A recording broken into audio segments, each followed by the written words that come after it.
Hello, I'm joined by Michael Hunt, CFO of ReNeuron. He's going to explain to us a bit about the company. Michael, welcome. Morning. Could you just give us a bit of background on the company and your lead products? Yeah, so ReNeuron is developing cell-based treatments for a number of disease conditions. The most advanced treatment is a cell-based therapy for the consequences of stroke, so stroke disability. And we're looking for that treatment to essentially alleviate the effects of disability that stroke survivors suffer. The second treatment that we have is a treatment for critical limb ischemia, which again is associated with loss of blood flow, this time to the lower limb.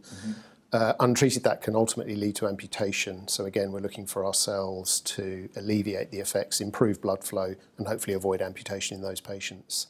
We have a separate cell product that we're developing for back of the eye retinal degeneration.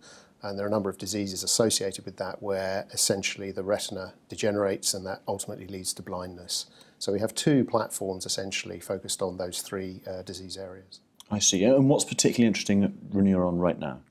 Well, we're very busy at the moment on a number of fronts. On the clinical side, we have a phase 2 study in stroke recently commenced here in the UK, and alongside that a phase 1 study with our limb ischemia program, again here in the UK.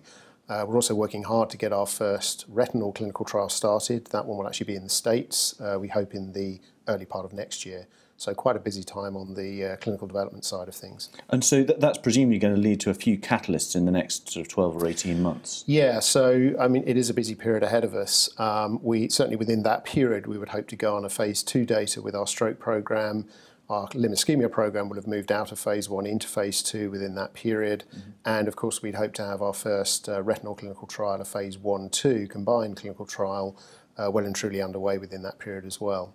And thinking sort of investor-wise, we know that Neil Woodford, when he set up on his own, has effectively mirrored his previous investment when he was at Invesco in the company. What does that tell other investors, do you think?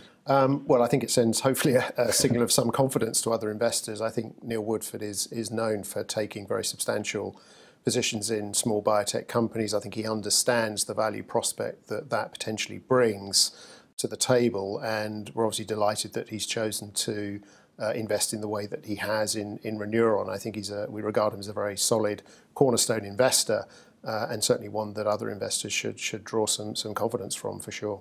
And is there anything else that an investor should know that hasn't been covered yet? Well, I think mostly this is about prospective value, but very much driven by data.